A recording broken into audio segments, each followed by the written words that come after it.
So now let's talk about some essential electric guitar accessories. First off, I recommend some kind of case. I choose what we call a gig bag.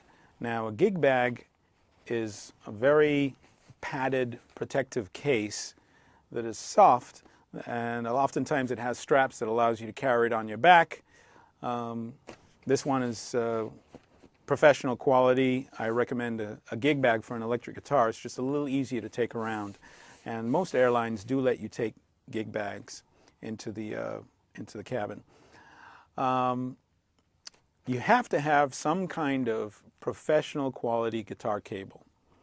The cable transmits the sound from the strings through the pickup to your amplifier. Over here we have basically an amplifier. You don't necessarily have to get a custom Olson amplifier the way I have, but some kind of electric guitar amplifier is essential to create the sound. As I mentioned before, there are some packages where you can buy the electric guitar along with some of the accessories that we're talking about right now. The importance of the cable can't be stressed enough. A low quality cable will not transmit a good signal, and you'll think your guitar sounds bad, and then you change your cable and all of a sudden it sounds great. Sometimes if you get a low quality cable, it'll sound crackly, or it'll get shorts. You know, a good quality cable, and this one, I'll kid you not, is about 15 years old, so highly recommended. Good quality cable. It's a good idea to have, as I mentioned before, with the acoustic guitar, you should have some kind of strap. The strap helps position the guitar in a comfortable way that you can sit and play it properly. Along with the straps, especially for electric guitar, I recommend strap locks. Now, there are many different brands you can buy. I prefer these relatively inexpensive plastic ones. Now, what is a strap lock?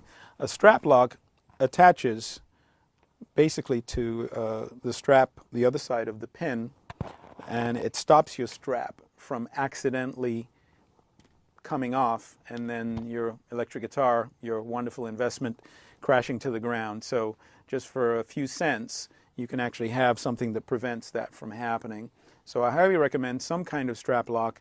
They range from cents to even, like, you know, quite a few dollars depending on the nature or the permanence of the strap. I've been using these for 20 years, and they've never failed me.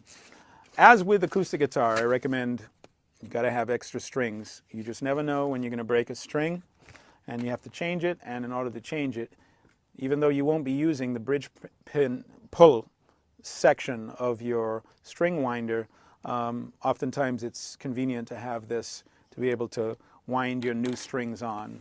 As with acoustic guitar, some kind of tuner, either an independent tuner or an iPhone tuner, or in this case, I do have on my electric guitar a headstock tuner that's relatively permanently attached, and it allows me to stay in tune in between songs or as I'm practicing.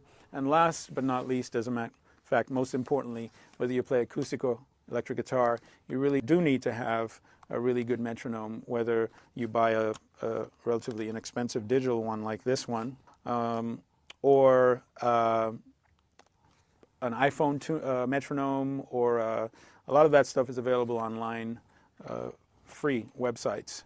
And last, but by no means least, one of the most essential things that you'll have as a guitarist is what we call the guitar pick. There are many different shapes, sizes, and choices that you make around your pick will affect how you sound. It'll affect how you play. So later on in the course, we're going to cover the picks in greater detail. But for now, you can go out and get yourself a guitar pick that works for you, and also try and buy one or two of the same, because eventually we always end up losing these. So pick out yourself a few of these guitar picks and keep some extra ones as backup. And so those are some essential electric guitar accessories.